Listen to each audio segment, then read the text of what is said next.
Hey, this is Sarah Elkins with Elkins Consulting. And if you really want to learn how to level up your life, you should be listening to the Time to Shine Today podcast with my very good friend, Scott Ferguson. Time to Shine Today podcast, Varsity Squad. It's Scott Ferguson, and welcome to episode 236 with the Sarah Show. My really good friend, Sarah Elkins. Sarah is all about the stories. The strengths are in your stories. I'm not going to say too much more because I want you to sit back, relax, break out your notebooks because the knowledge nuggets that Sarah drops are just above reproach. So I just want you to enjoy this episode and let's get ready to level up. Time to Shine Today podcast, Varsity Squad. This is Scott Ferguson and I got the Sarah Show. I told her I was going to say that. We are here. I'm with my awesome sauce friend, Sarah Elkins, who's an author, a coach, a speaker, and she's authored the book, Your Stories Don't Define You. And you listen to the end, I'm going to have a giveaway where Sarah's going to actually, John Hancock, I'm going to purchase the book. She's going to John Hancock it for me. Maybe she'll take care of the postage to send it out to you, but we'll have a lucky listener, which we will go through at the end of this show. And Sarah she lives in a kind of a rural area in Helena, Montana, but she's rocking it. She's found peace and happiness with her husband, her little guy, her little baby, and the fur babies that she has, which is just fantastic. I really want to do something like that too and kind of get out of the rat race here, although looking at the ocean is pretty nice. But Sarah is your guide to uncovering stories for every audience so executives, leaders, and public speakers can effectively demonstrate their character, values, and vision. She's a storyteller, communications coach, and author. She's an engaging speaker known to entertain and inspire, bringing the practical applications of storytelling to life. And Sarah, please come on, introduce yourself to the Time to Shine Today podcast, Varsity Squad. But first, what's your favorite color and why? Red. Really? Yeah. I mean, for one thing, it looks really good on me. I can wear red. It's in your color wheel. Absolutely. It's in my color wheel. And I just think of it as kind of a powerful color. When I wear it, I feel stronger. I feel vibrant. I love red.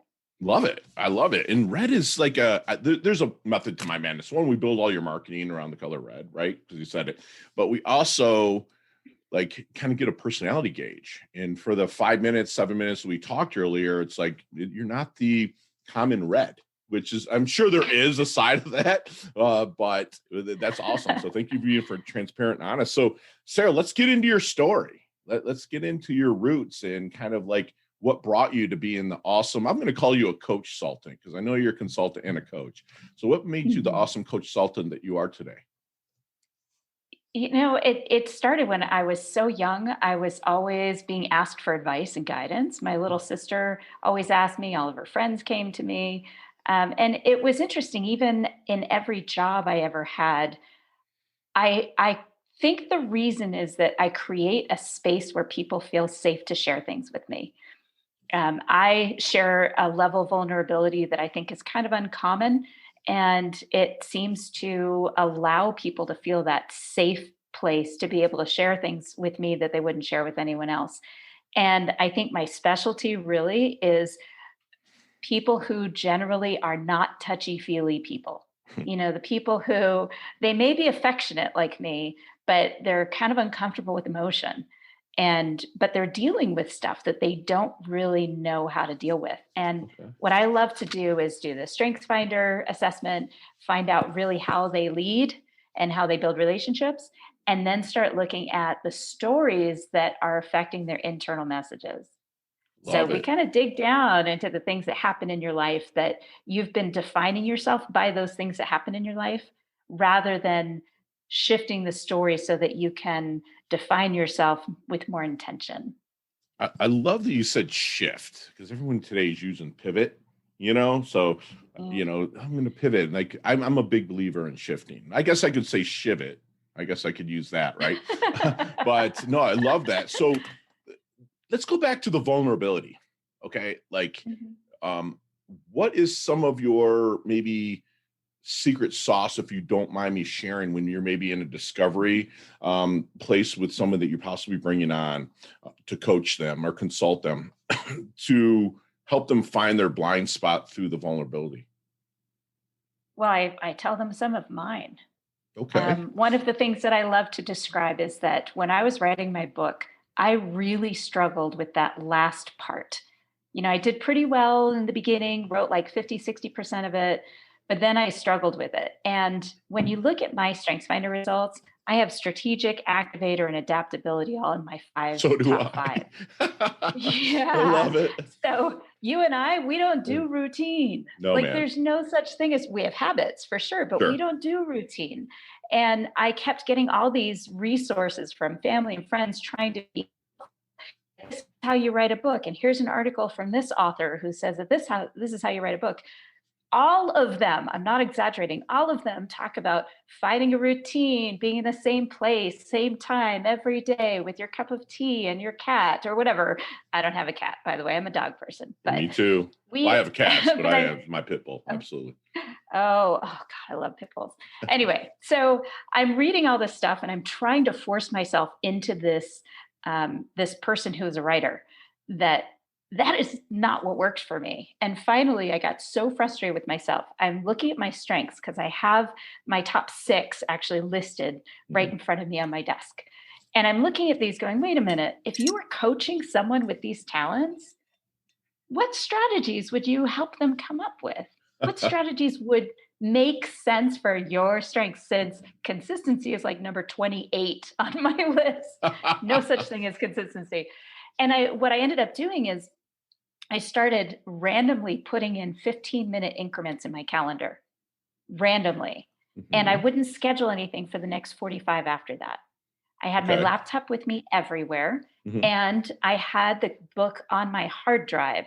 So I didn't have to access the internet to be able to write in it. Wow. And as soon as Okay. I get home, I'd upload a backup Sure. version. But so anywhere I was, my alarm would go off that it was time to write, and I'd sit down and I'd start typing. Wow. And it could be in the library, it could be at a coffee shop, it could be at home, it could be while I'm finishing up a hike with my dog. The alarm goes off. I immediately get to my computer and I start typing. And if after 15 minutes I'm not in flow and I'm not inspired, Mhm. I close up my laptop and give myself that grace. Okay, you're not in that place right now, but you wrote, you Right. accomplished something, and that builds confidence, especially for somebody without any sense of consistency. Right. And it was amazing because I did that, and within 6 weeks, my book was finished. Wow. Wow. But it's So, because I gave myself my method, I wasn't using right. somebody else's. I call them my writing sabbaticals because I'm in the middle of writing and I hate it.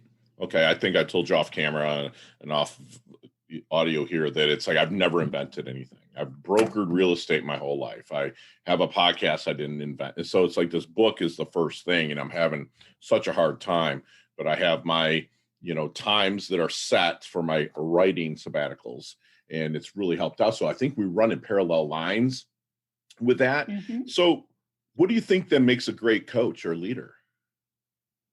Well, I think first of all, recognizing where your talents are, where your natural strengths are, and making sure you're using them with intention in everything you do, building relationships, leadership, inspiring others, that you're using what you do really well and that you're acknowledging the talents of the people around you Wow. because we all have blind spots. Yes. My blind spots are consistency and uh, accountability because I have this adaptability, this activator. I get people to do things they wouldn't otherwise do.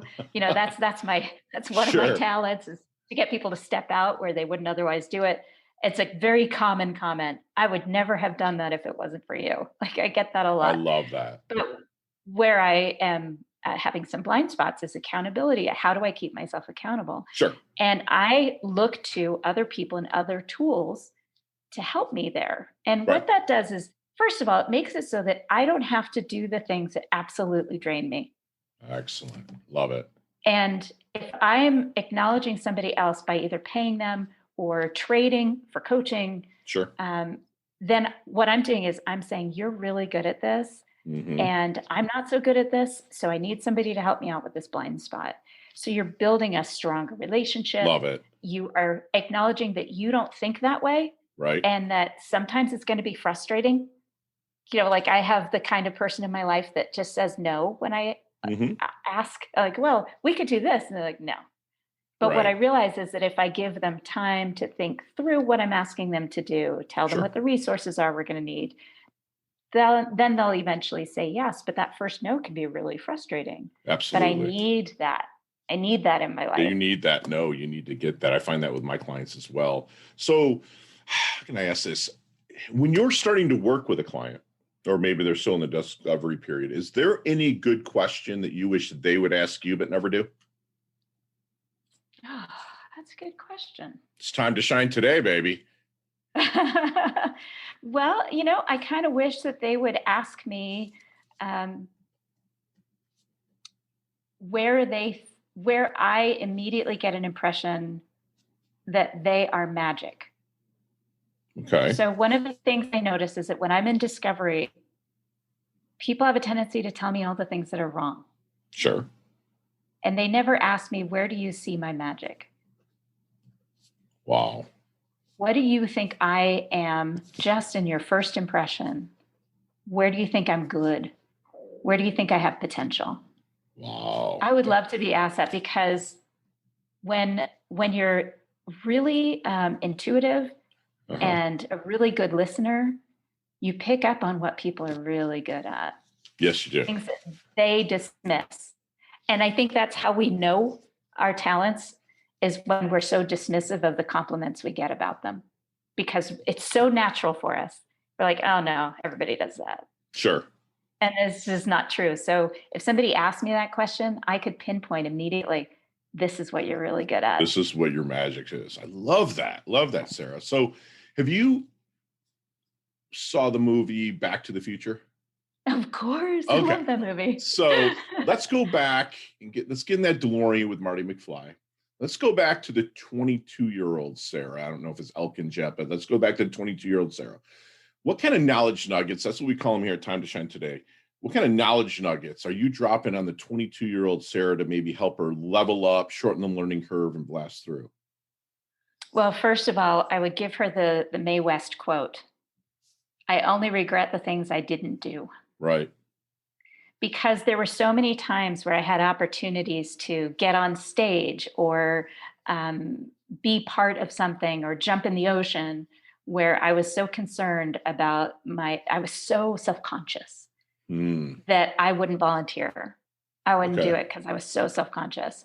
And now I look back and whenever something comes up where I'm offered an opportunity that sounds like fun that I kind of want to do, I really think about before I say no, I think, am I going to regret not doing this later on? Sure. And like 90% of the time I do it. I Love jump. it. I'm like, I will regret it. I'm going to go for this.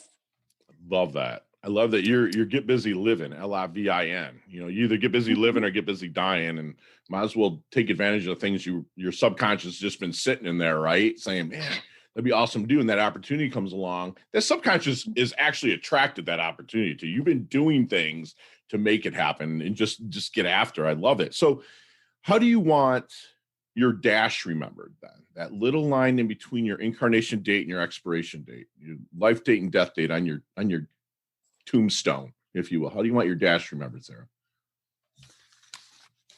As someone who created space for others to live their lives as fully as I've lived mine. Wow, that's amazing. And you're doing it on a daily basis. Yeah, it's like Jerry Maguire at the very end of the movie. He was like, "I wish you my kind of success." You know, it's true. Yeah. That's I love seeing Yeah. my coaching clients, my consulting clients, and just seeing them grow and explode and level up. It gives you so much joy, right? Like knowing that you had a part Mhm. of that growth. Correct? Oh, it's huge. It's Love it. huge. And I remember years ago when I was doing coaching, but I was just getting started in the public speaking Hmm. area. And I had a public speaking coaching client come to me. And I've been performing in bands for the last 12 years or so. I sing in a rock band that I started. Let me back up a little. I started singing in a rock band for the first time in my life when I turned 40. Wow. Okay. First time in my life. Yeah. Okay. So talk about getting out, being exposed, feeling Mhm. vulnerable. Okay. It doesn't get any more Yeah, you think vulnerable than so? that. And So I remember this woman came to me and said that she had been offered this opportunity to go speak to a women's organization, about 200 people in the audience, and she didn't even know where to start. And this is a successful business owner, really successful, Mm-hmm. totally confident. She said, I don't even know what I want to talk about, what my point should be. And I said, okay, yeah, we can work together. We worked together. We only had 3 sessions before her speech, and she nailed it, Scott. Like, Crushed it. she Love it. nailed it. She crushed it. And she started with a story, which of course is always the way that I That's it. start. She had a story about having wanted to be a puppeteer when she was a kid. Like, and she had a puppet next to her as a prop. She just rocked that stage, and she came back glowing. And part of me had that little tiny edge of, when is it my turn? Because I wanted to rock the stage like that too. And I really hadn't had as many opportunities as I wanted. And then in just the same amount of time, in maybe 3 seconds, it flipped in my head. Oh my gosh, I provided the foundation for this woman Hmm. to do what she did. I provided the foundation for her to shine. And Love those she victories. nailed it. That's awesome. Yeah. And it took away any of the envy. It was Right. as quick as it came, it disappeared. Beautiful. And so what keeps you up at night then? Oh, all the things I want to do. Yeah. According to your strength finders, which I dug deep into strength finders probably in 2009 or 10. But like, I figured you were going to say that. So you find it harder to wind down at night? I do. I have ideation in my top 5 as well, which means I constantly am having this internal dialogue of ideas, how I can help my coaching clients, what's going on in my family life, all the events that I'm planning. I'm currently in the middle of planning 3 different events. One is my mother and her twin sister's 75th birthday party. Nice. Where we have 40 people coming from all over the country and London to come to this. So I'm planning that. So yeah, I have a really hard time shutting down that hamster on the wheel in my brain. I do find though that if I can give myself a moment to be really present, sure, I'll lay on the floor and do some stretching, and my dog comes. He's a giant chocolate lab mix. Like he weighs almost as much as I do. And he lays down next to me, and that's how I decompress. I will lay down on my foam roller, do some stretches, and the dog comes over and he just lays down next to me, just very chills protective. with you, man. And he's just kind of making sure, because I'm vulnerable on the ground, and he doesn't like me to be vulnerable. So he's right Dogs there, are my protector. Awesome like that. They just know you and they read you. So then what do people misunderstand about you the most? Oh, that's an easy one. First of all, people think that that I'm always like out there, happy and outgoing and being like in your face, super excited, super enthusiastic. And I am to a certain extent, but I heard many years ago from this amazing speaker, Jerry May Rowley. She's a Montana-based speaker. Mm-hmm. She said, being an introvert or an extrovert isn't about being outgoing. It's about how you recharge after having big interactions, right? Right. Well, I spend hours and hours hiking by myself.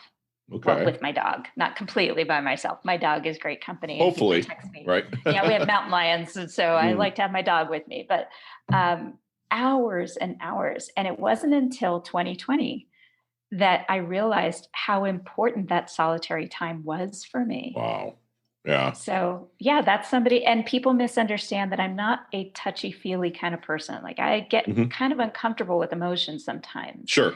And because I'm all about storytelling and communication and improving relationships, they get this impression that I'm super touchy-feely. And I'm not gooey. I love hugging. Yeah. I'm like a major hugger, but I'm not gooey. Right.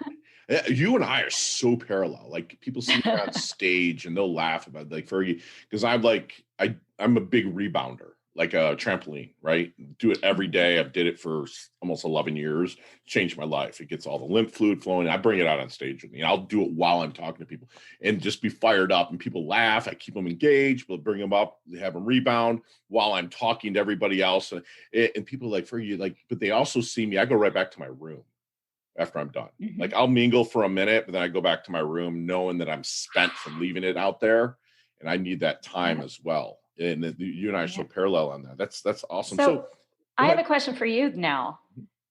After you've had that time to decompress and process for a little while, because that's Sure. what I'm doing when I go by myself. I'm Right. processing all the conversations, figuring out what I want to do next, Mhm. making my to do list, getting inspired for my next blog post or podcast or Sure. presentation. I have a keynote next week. Nice. But after that, I do need to externally process with somebody I trust. Mhm. So do you do that as well? Where Absolutely. you, Absolutely. yeah, I I knew have it. my squad of people, not yes people, but people that, I trust and that I have my lady who's awesome at it because we're exact Mhm. opposites.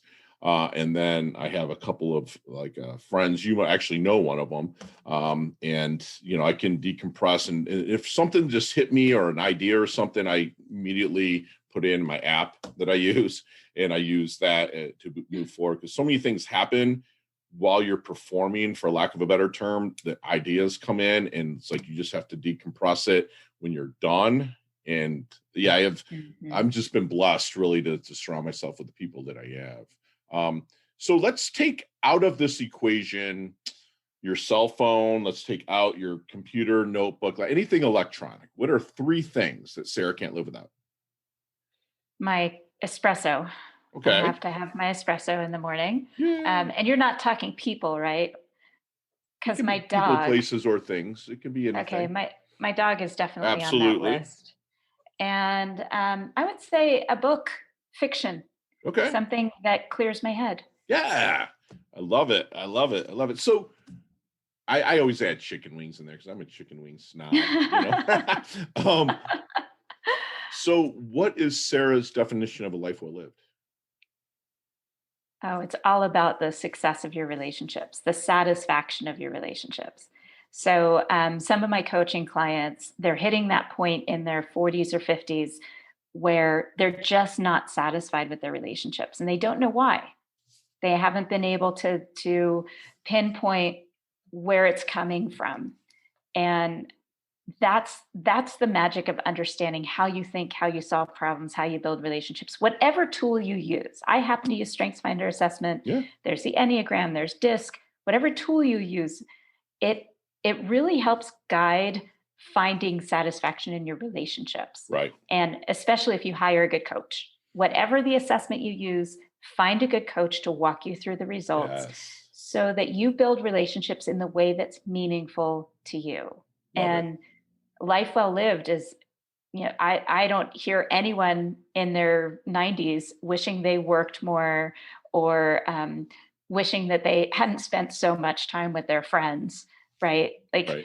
as far as I'm concerned, it's the health and satisfaction of your relationships that Love are it. all That about life is. well lived. It's everything. It's Yeah. everything. Absolutely. Time to Shine Today podcast Varsity Squad. We are back with my really good friend Sarah here. And Sarah, we have a leveling up lightning round. You and I, we run so parallel on so many things. Could talk an hour on each one of these questions. We got 5 seconds with no explanations. You ready to rock? And that can be I'm done. ready. All right, let's do this. Let's level up. Here we go. What is the best leveling up advice Sarah's ever received? Um, Avoid self consciousness. Love it. Share one of your personal habits that contributes to your success. Active listening. There you go. Beautiful. Other than elkinsconsulting.com and of course timetoshinetoday.com, my shameless plug, what website does Sarah like to go to level up? LinkedIn. LinkedIn, me too. LinkedIn, YouTube, Google, all three of those. So if you see me and I'm just kind of walking around, you're like, Fergie looks like he's in his doldrums. Outside of your stories don't define you, what book are you handing me to level up? That's a good question. I have a few, but let's start with Bob Berg's The Go Giver. He's my 6 doors down neighbor. That's funny. Yes, I see and then Bobby all the time. can I just add one more? Sure. If you're a leader Mhm. and you need to level up and you're frustrated with where you are, Sure. Heather Younger's the Art of Carrying Leadership Yes. would be my second. You're the first person ever to mention that. And that's She's awesome. awesome. Great read. Yeah. Great read. So, Sarah, what is your most commonly used emoji when you The text? yellow heart. Yellow Yellow heart. heart. Beautiful. So if you could stay, and don't lie to me on this one, okay? Because if you could stay physically one age for the rest of your life, keep the knowledge that you've gained and continue to gain wisdom, what age physically would you stay for the rest of your life? 50. 50? Okay. Wow. I'm coming up on 50 in a month or 2 months, and I would take 32 all day just because I'm a martial artist. It's a lot easier to get out of bed at 32 and have that knowledge. But I'll give you 50. Chess or checkers? Checkers. Love it. Favorite charity and or organization? I'm happy that you said checkers because of your personality. If you would have said chess, I'm like, no. But because a lot of people be like, I oh, would be chess. totally I'm like, lying. dude, I want to learn chess and it's on my list and I will do it. But dude, I don't have the Oh patience. no, I'm a Cards Against Humanity Yeah. girl. Favorite charity and or organization you like to give your time or money to? The YWCA here, our local one. Nice. They just do amazing work with women and their children and families. Yay. So Love it. amazing. Love it. Last question. You can elaborate on this one. I'm looking forward to hearing your answer, but what is the best decade of music? 60s, 70s, 80s, or 90s? Oh gosh, 60s. Gotcha. Totally 60s. Love the 60s Yeah, too. the surf music. You have the Ventures and Dick Right. Dale. You have Man or Astro Man, and oh my gosh, Jefferson Airplane then. Starship, Jefferson Airplane. Yeah, Grace Slick. Holy shit, Grace Slick, right? Yeah, love it. I sing White Rabbit, and oh, do you really? Awesome. Yeah, every time I do it, I'm out of breath at the end. Yeah, that's awesome. That's a great song. And it's funny how they kind of transformed into Starship in the music. I'm like, dude, that's not the stuff my mom and dad used to play in the background. You know, that's awesome. I love that you love surf music too, because it's like I literally say, you know, iHeartRadio play Beach Boys, right? And I will fall asleep to that every once in a while. The channel, it's not all Beach Boys, but it's rest of the genre. I love that. I love it. So let's talk about your book. Okay. You know, your stories don't define you. Let's go through like the reason for writing it and exactly what it's did for you. When I started my podcast, it was actually about 6 months after I got this catchphrase in my head: your stories don't define you, how you tell them well. I was working with a coaching client, public speaking, communication, satisfaction in relationships, and she had MS. And she said, I don't want to share stories about my experience with MS because I don't want to be known as that lady that has MS. And I said, but wait a minute, it's not what happens in your life that defines who you are. It's how you handle those things that happen to you or happen with you. So it's not the MS that defines you, it's how you've dealt with it, how you handled it. And I said, when I hear your stories, what they scream to me is resilience and persistence and grit, not, oh, she's sick with MS. Like that's not how I see you at all. I said, so it's how you tell those stories that is going to make the difference in how people are perceiving you and defining you as a speaker. And it was like this watershed moment for both of us. And shortly after that, I came up with that title, started my podcast. And what I realized is that in general, people don't know how to share a good story. They don't know how to pick the right story for the right audience. They don't necessarily know the main points of a story. And they don't understand how the story they tell is actually affecting how people perceive you. Yes, absolutely. So what I love is being able to help people uncover a story about their talents that then demonstrates that talent. So for instance, instead of saying, oh, I'm a really good cook, like why would you believe that? But if I tell you a story about the pizza oven we installed in our backyard and how over the course of about 4 or 5 months, I perfected a Tuscan style pizza crust.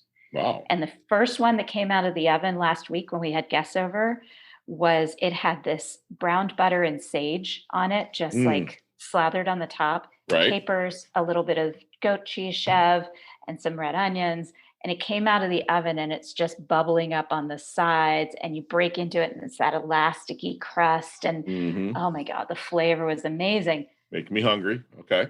So I don't have to say, oh, I'm a good cook.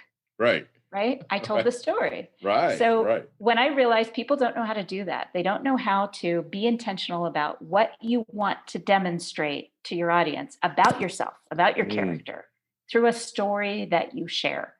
love it. So the book has all these worksheets and exercises to help start to create your own story portfolio.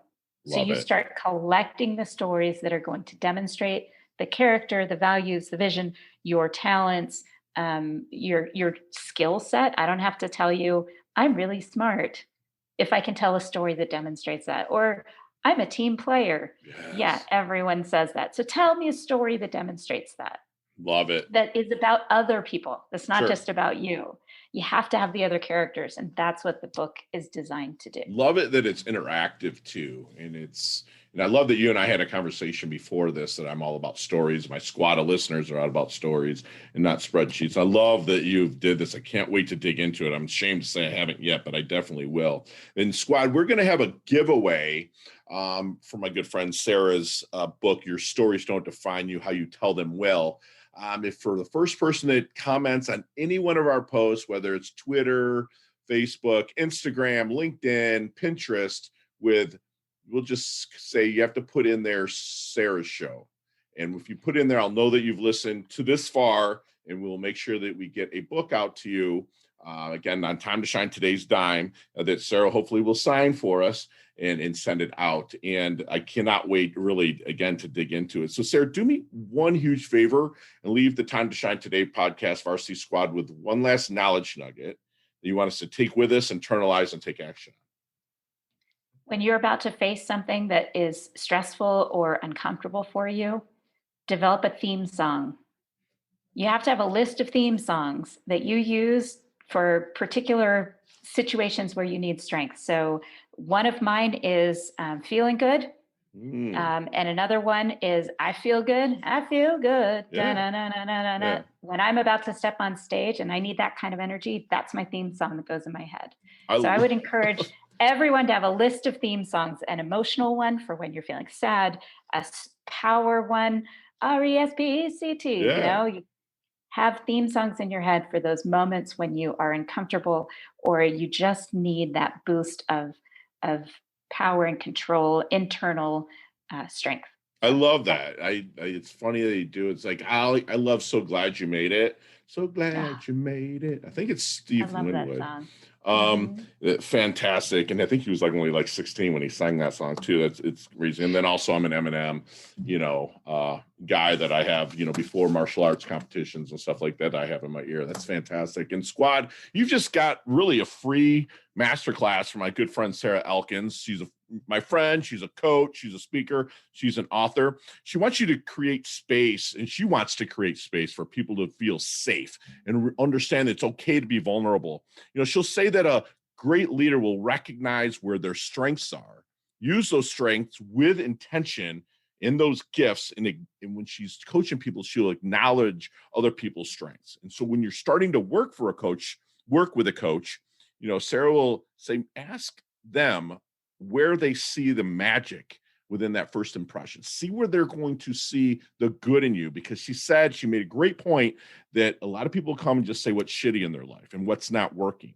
Sarah asked them to ask your coach what's the good and what's the magic you see in them. She wants you to get busy living, live by that Mae West quote about no regrets, right? She believes that there's a satisfaction of your relationships is a key to a life well lived. So be great in your relationships. Give, give, give until it hurts so good.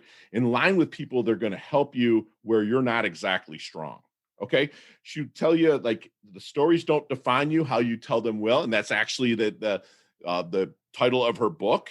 And develop a theme song when you're in a situation where you're not exactly comfortable, or maybe if you're too excited, maybe to slow you down a little bit. That's just fantastic. No one's ever said that on my show before by answering anything about a life well lived or leaving you with the last knowledge nugget. So I'm thinking I do that every day, and I want you to as well, squad. And Sarah levels up her health. She levels up her wealth. She's humble yet hungry. She's driven. She's a pet lover. And thank you so much for coming on the show, Sarah. I'm so, so happy. I'm so blessed. And I just love your guts. Thank you so much. thanks for hosting me, Scott. You bet. Talk soon. Hey, thanks so much for listening to this episode of Time to Shine Today podcast. Proudly brought to you by Sutter and Nugent Real Estate Excellence, who can be reached at 561-249-7266 and online at www.sutterandnugent.com. If you're a business owner or professional who would like to be interviewed on Time to Shine Today, please visit timetoshinetoday.com/guest. If you like this episode, please subscribe on Apple Podcasts, Google Podcasts, Stitcher, Spotify, iHeartRadio, or wherever you get your podcasts. There's a link in the show notes to our website. Also there, you will see our recommended resources. We hope that you will support our show by supporting them. If you like what you've been listening to, it'd be great if you could just give us a 5-star rating and tell your friends how to subscribe while you're at it. I'm your host, Scott Ferguson, and until next time, let's level up. It's our time to shine.